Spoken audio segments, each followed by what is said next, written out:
Gloire à Christ Jésus de Nazareth. Nous sommes aujourd'hui dimanche 1er juin 2025. Que le Seigneur vous bénisse, toutes et vous bénisse tous. Shalom, shalom à ceux qui sont connectés en ligne et à ceux aussi qui sont en présentiel. Que Dieu vous bénisse abondamment, qui console les cœurs. La Bible dit dans Psaume, le chapitre 34 et le verset 19 pour certaines Bibles, certaines versions, et le verset 20, ça dépend des versions. Dans le second 21, il est dit, dans le second 21 par exemple, il est dit, dans le second 21, il est dit, Psaume 34, verset 20, il est dit, beaucoup de malheurs atteignent le juste, mais l'Éternel en délivre toujours. Dans le second, il est dit, le malheur atteint souvent le juste, mais l'Éternel en délivre toujours. Dans tous les cas, lorsqu'on dit le malheur, c'est de façon générique. C'est-à-dire, on parle des malheurs de façon générale. Mais lorsqu'on dit beaucoup de malheurs, effectivement, c'est ce que les gens vivent. Les hommes vivent dans leur vie de tous les jours. Mais une chose est sûre, il est dit que l'Éternel en délivre toujours. Gloire à notre Dieu.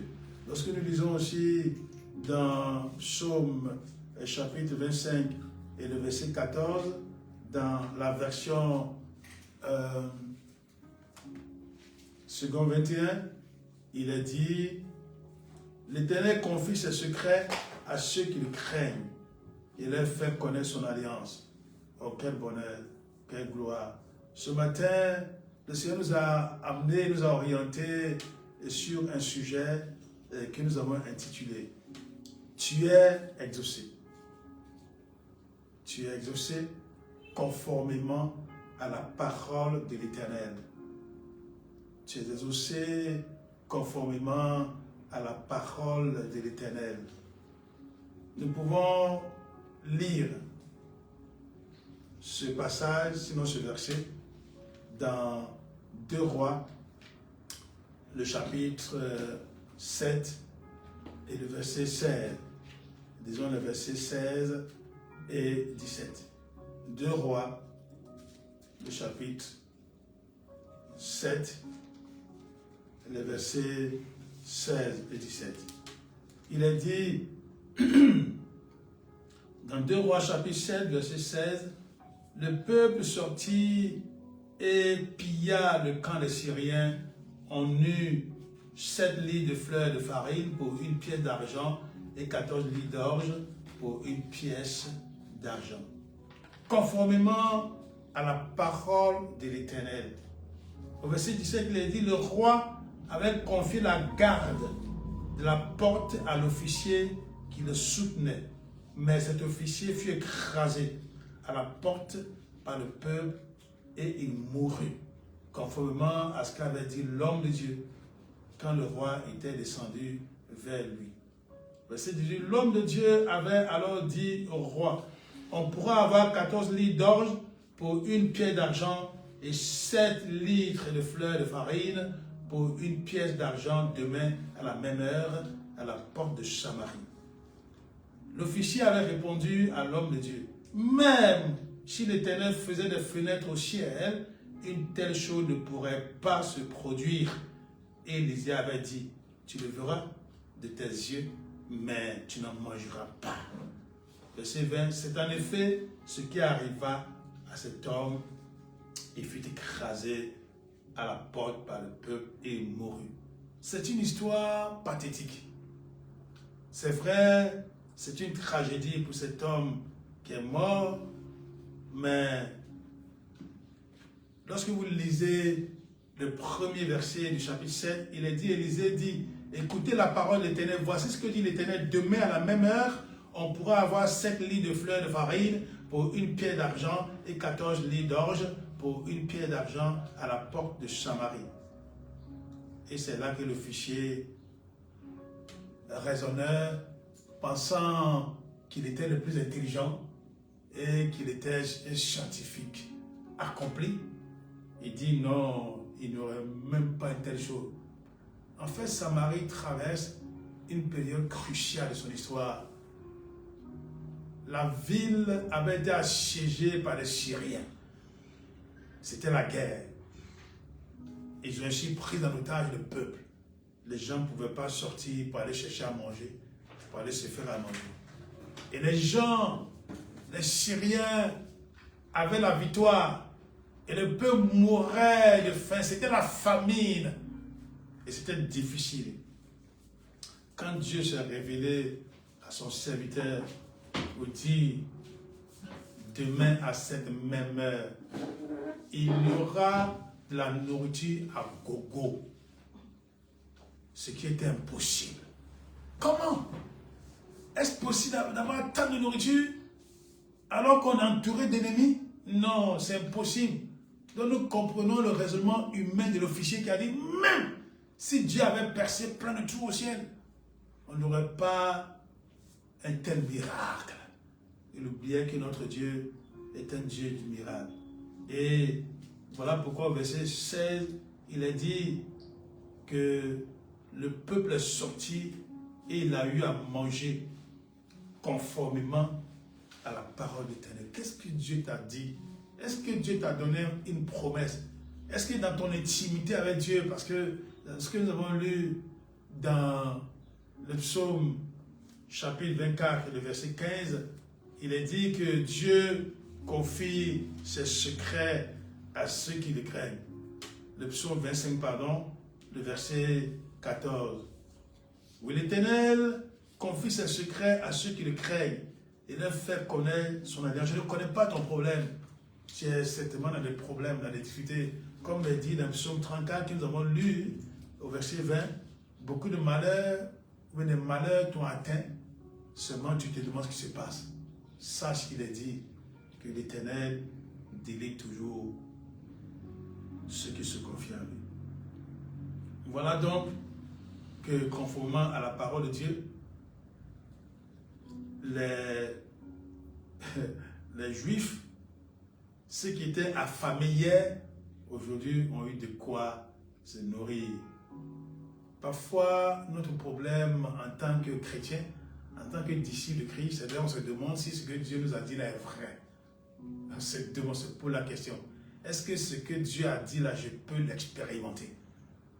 Mais celui qui sait que Dieu lui a dit quelque chose et qui doit prier par rapport à cela, qui doit agir par rapport à cela, Dieu honore toujours sa foi. Parce que sans la foi, il est impossible d'être agréable à Dieu. Si tu t'approches de Dieu, tu dois comprendre qu'il existe et qu'il peut t'aider. Dans Matthieu 15, verset 6, on le voit aussi dans Marc 7, 13, Jésus a fait un reproche fondamental à ses contemporains. Il leur a dit, vous annulez la parole de Dieu au profit de vos traditions. C'est-à-dire que c'est vos pensées, vos doctrines. C'est ce que vous prenez pour remplacer la parole de Dieu. Aujourd'hui, encore, c'est la même chose. Les gens ont la démangeaison d'entendre des choses agréables, de sorte que la parole de Dieu, oh, c'est quelque chose de vieillot, c'est dépassé, c'est suranné, personne ne prend garde. Et pourtant, c'est ce que Dieu dit qui existe. Il appelle à l'existence ce qui n'existe pas. Dans le psaume 24, il est parlé de la terre et de ce qu'elle contient comme appartenant à l'Éternel. Les hommes, le monde et ceux qui l'habitent aussi, appartiennent à Dieu. Il faut que nous comprenions quelque chose d'important. Il faut que tu expérimentes. Il faut que tu puisses toi-même expérimenter la relation intime avec le Seigneur. Dans 2 Rois, le chapitre 4, 2 Rois chapitre 4, du verset 38 au verset 41, nous apprenons que des gens avaient aussi faim. C'était une sorte de famine aussi. Et puis, lisons ça ensemble, nous allons comprendre ça mieux. 2 Rois chapitre 4, verset 38. Élisée revint à Gilgal alors qu'il y avait une famine dans le pays. Comme les membres de la communauté du prophète étaient assis devant lui, il dit à son serviteur, mets la grande marmite sur le feu et fais cuire un potage pour eux. Verset 39. L'un d'eux sortit dans les champs pour cueillir des herbes. Il trouva de la vigne sauvage et il y cueillit des coloquins sauvages, plein son habit. Quand il rentra, il les coupa en morceaux dans la marmite où se trouvait le potage, car on ne savait pas ce que c'était. Verset 40, on servit à manger à ces hommes, mais dès qu'ils eurent goûté le potage, ils s'écrièrent, la mort est dans la marmite, homme de Dieu. Et ils ne purent pas manger. Verset 41, Élisée dit, prenez de la farine. Il en jeta dans la marmite et dit, serre ces gens et qu'ils mangent. Et il n'y avait plus rien de mauvais dans la marmite. Ce que je veux relever ici, quelque chose de clair, l'homme de Dieu a demandé que la marmite soit mise au feu et qu'on fasse quelque chose pour les filles des prophètes parce que c'était la famine, encore la famine. Et il y a un certainement qui se disait plus intelligent, qui est donc allé dans les champs, qui a ramassé des coloquins sauvages. Ce sont des concombres sauvages arrêtés. Et il est précisé qu'on ne savait pas trop ce que c'était. Mais on ne sait pas ce que c'est et tu viens mener ça à la bonne nourriture. C'est ainsi que les choses se passent. Lorsque Dieu donne des ordres clairs, des promesses claires, et que nous sommes assurés que nous devons prier pour que ces promesses s'accomplissent, il y a toujours des raisonnements qui nous viennent dans la tête, ou peut-être que nous-mêmes, notre appréciation de la situation, et puis on est inspiré pour aller apporter quelque chose qu'on trouve peut-être merveilleux, en vue de nourrir les autres, en vue de partager les autres. Cela parle de la doctrine, des fausses doctrines, que les gens sont toujours en train de relever. Il y a des gens qui pensent que la parole de Dieu ne suffit pas et qui, dans un élan de spiritualité, dans un élan de recherche, ils fabriquent eux-mêmes des doctrines. Il a toutes sortes de doctrines, il a toutes sortes de contacts, toutes sortes d'actions qu'on vient mêler à la parole de Dieu. Et ainsi, les gens s'en gardent. Les gens pensent qu'il faut forcément celui-là, tel bishop, tel prophète, tel homme de Dieu, pour que leur situation soit décantée. Il y a une servante de Dieu à qui le Seigneur a fait la révélation suivante. Alors qu'elle était à la chair, donc devant l'assemblée, en train de prier, le Seigneur lui montre subitement un homme de Dieu assez renommé qui vient se coucher au pied de la chair, au pied du pupitre. Vous savez, la chair, là où nous prêchons, là où nous sommes, ça symbolise notre alliance avec le Seigneur. C'est l'autel de Dieu. C'est là où on se tient. C'est pour ça qu'il ne faut pas négliger l'autel qui est établi dans ta maison, qui est établi dans ton église. C'est quelque chose de fondamental. Il faut respecter la présence de Dieu. C'est comme l'arche de l'alliance qui symbolise la présence de Dieu. Il ne fallait pas jouer avec l'arche de l'alliance. On sait ce que ça a créé comme problème lorsque les Israélites avaient désacralisé ça, ou leurs ennemis, les Philistins notamment, ont pris ça comme quelque chose de quelconque. Donc, cette servante, pendant qu'elle priait, voit un homme de Dieu assez renommé qui est couché au pied de l'autel, au pied de la chair.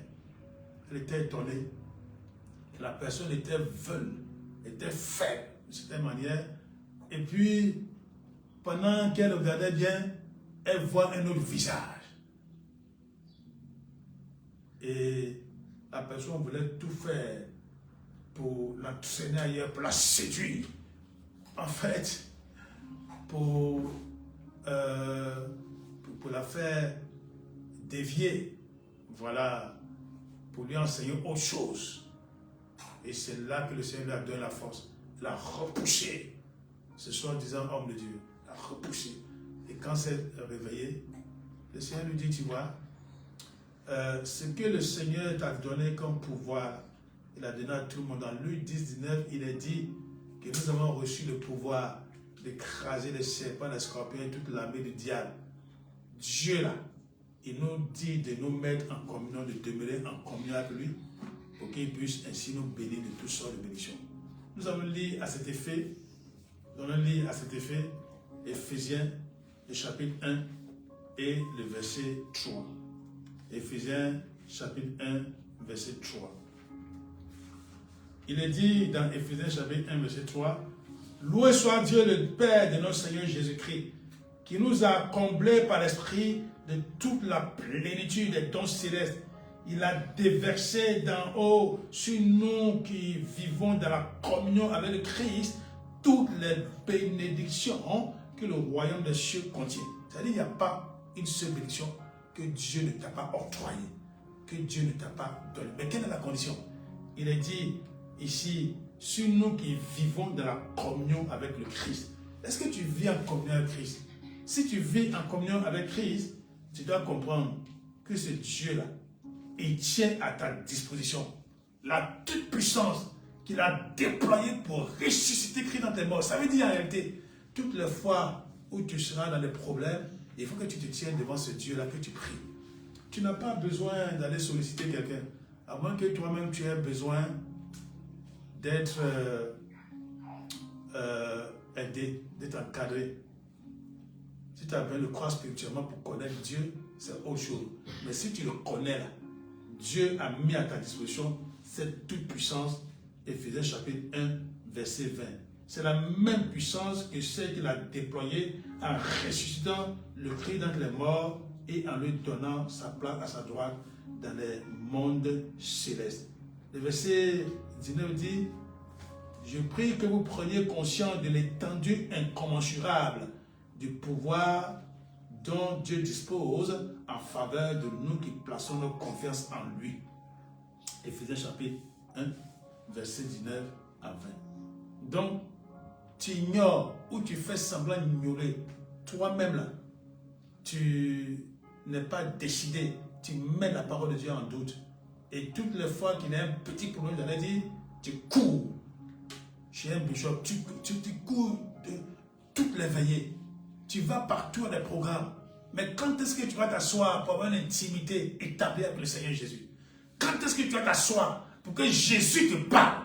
Pour que Jésus t'inspire les choses, pour que tu t'appuies sur sa parole, sur ses promesses pour prier. Afin que, comme il a dit, nous avons lu dans 2 Rois, chapitre 7, verset 16, afin que Dieu t'exauce conformément à sa parole, conformément à ses promesses. Si tu n'as pas eu de promesse de Dieu, c'est autre chose. Mais la promesse de Dieu, la parole de Dieu, dans la Bible, il faut que tu t'en appropries. Il faut que tu dises que Dieu t'a donné le pouvoir d'écraser les serpents, les scorpions et toute la puissance du diable. Que ça soit une puissance d'envoûtement qu'on t'a envoyé, une puissance de séduction qu'on t'a envoyé. Si tu prends la parole de Dieu au sérieux, tu feras ce que tu dois faire. Donc, cette servante de Dieu a demandé pardon au Seigneur pour dire, « Ah, Seigneur, donc, j'ai mal fait. Toutes les fois, je cours après des hommes de Dieu, alors que toutes ces personnes sont dans un réseau de mysticisme. Un réseau de mysticisme pas possible. Et en allant, tu penses c'est pour t'aider, te faire aider. Alors qu'en réalité, tu es détourné. C'est toi qui es concerné, c'est toi qui as le problème, c'est toi qui vis le problème. Alors, tiens-toi dans la présence de Dieu et permets au Seigneur d'agir en ta faveur. Psaume 91 nous dit que celui qui demeure sous la main du Très-Haut repose à l'ombre du Tout-Puissant. Et on sait ce que Dieu peut faire pour ceux qui se confient en lui. Parce que le sang de Christ nous suffit largement. Il faut que tu comprennes ce matin que Jésus est celui devant qui tout genou fléchit. Philippiens chapitre 2 verset 9 à 10. Dans les cieux, sur la terre et plus bas que la terre. N'annule plus sa parole en courant après les personnes, des soi-disant personnes qui détiennent l'exaucement de Dieu. Non, Dieu exauce tout le monde. La Bible dit dans le psaume 65, toi qui exauces la prière, tous les hommes viendront à toi. Seulement, cesse d'aller chercher des coquins sauvages. Cherche d'aller chercher plus que ce que tu as. Parce que tu te dis que ce que tu as, c'est faible, ce n'est pas le plus important. Je t'exhorte ce matin à renoncer au coloquin sauvage et toi-même à te tenir là, à l'autel que tu as érigé, que tu as bâti dans ta maison. Jésus a dit que celui qui veut parler à son Père, qu'il entre dans le secret, seul avec son Père, et puis son Père l'écoutera. Nous avons tellement de promesses de la parole de Dieu. Nous avons tellement de choses à faire que nous ne devons pas nous laisser avoir. Parce que les gens, ces derniers temps, sont dans une logique. Annuler la parole de Dieu par des traditions humaines. Annuler la parole de Dieu par toutes sortes de doctrines qui se sont fabriquées eux-mêmes. Ils ont fait une sorte de synthèse en puisant un peu la parole de Dieu et puis en puisant la tradition des hommes. En disant non, la parole de Dieu est dépassée, il fallait la renouveler, la moderniser avec telle doctrine, telle doctrine, telle doctrine. Et puis ils sont à l'aise. Et c'est vers ces personnes de ce genre que tu cours. Alors que Dieu te donne la possibilité d'agir parce qu'il t'exauce conformément à sa parole, conformément à ce que lui l'a dit. Donc, prends sa parole et tu verras si Dieu n'agit pas en ta faveur pour sa gloire et pour son bonheur. Au nom de Jésus. Amen.